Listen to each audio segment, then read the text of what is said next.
Welcome to Donors Week, which is about what I've been up to for the past 7 days, the people I've interacted with, the places I've been to, the things I've done and not done, and the thoughts I've had. Hi, thank God it's Friday. So, let me tell you what I've been up to in the past 7 days, or what's been happening in my world in the past 7 days. And first, a quick health update.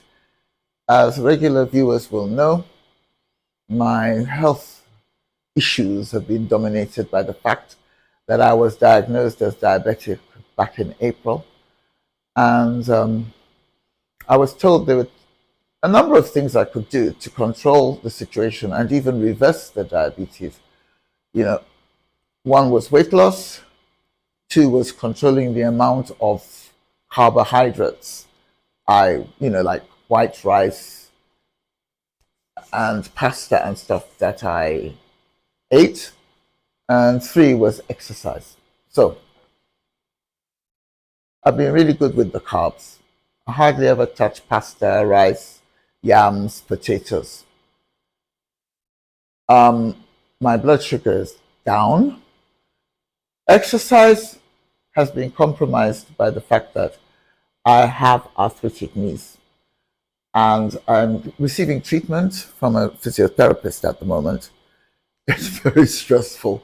It includes some electric shock type treatment to the knee joint, which is a bit uncomfortable, but I think progress is being made because I'm in less pain than I was even 3 or 4 days ago. I started the treatment this Monday.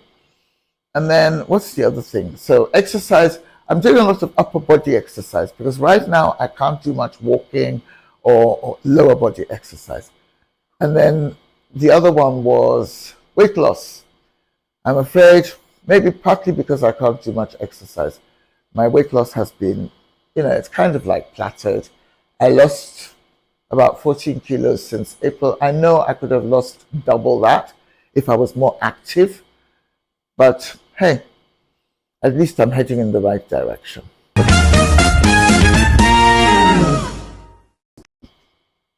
Okay, so the highlight of my week was the celebration on Monday of an adopted aunt's 92nd birthday. Her name is Judith Atta, and her daughter Obi is a great friend of mine and my sister.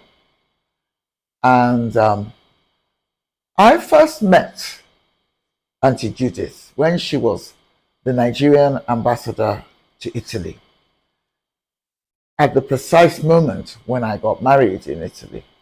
So my father was a government minister at that time, so she was kind enough to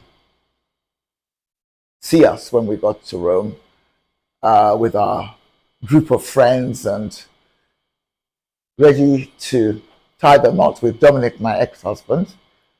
And then the friendship has survived all these years. She, like me, is a Catholic, though considerably more devout. So on her birthday, the local parish priests came round to celebrate Mass in her home in Abuja. And she was looking great. And I thank God for her life. I mean, making it to 92 and being compos mentis and looking good and feeling fine and knowing what's going on around you is quite an achievement. I mean, my mother already had dementia in her 70s, So, Auntie Judith, we're proud of you. We're glad that you've been fortunate enough, thanks to Almighty God, to survive into your 90s so strong physically and mentally. And this seems like a good time to tell the world that we're also very proud of your distinguished career. Auntie Judith has been a first so many times. First permanent secretary, first lady ambassador. She's had a most distinguished career. And so when she has birthdays, it's announced in newspapers, and her fellow ambassadors even in the world of ambassadors, in the ambassadorial club of distinguished people who have represented the Nigerian government all over the world over the years, she is held in particularly high esteem by her colleagues and by the Ministry of Foreign Affairs, where she used to work. And so, happy birthday, Auntie Judith. See you soon.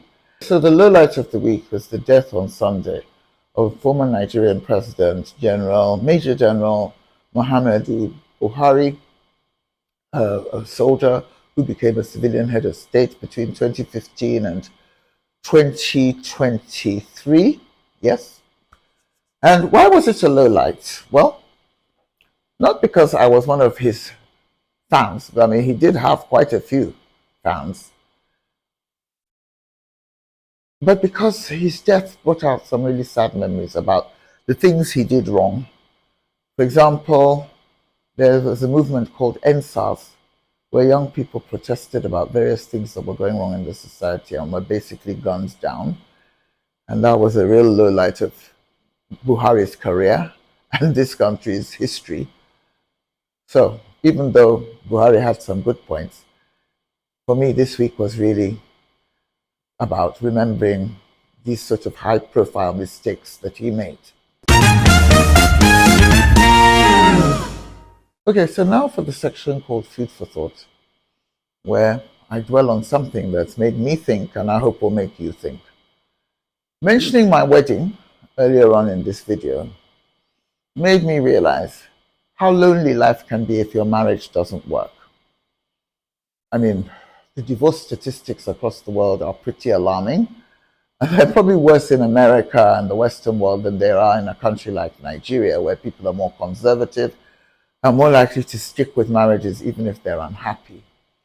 But what I would say is that I got married to a European, and I have a basically European mindset myself, and I got married in Europe, and the marriage took place.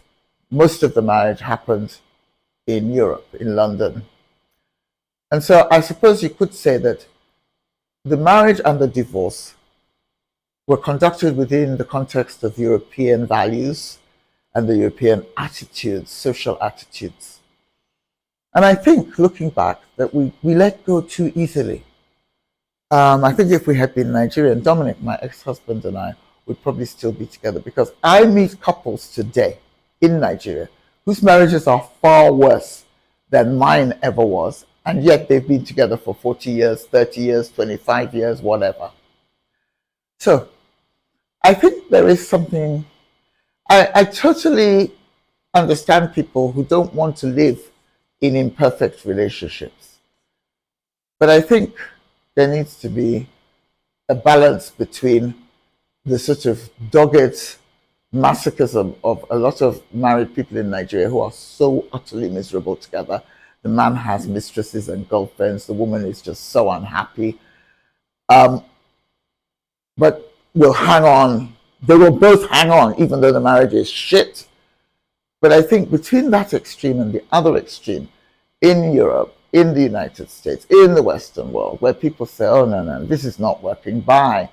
There needs to be some kind of balance in the middle. There needs to be a middle ground, because too many people leave their marriages too lightly, and the fallout, the impact on children like my son is devastating and can last a lifetime.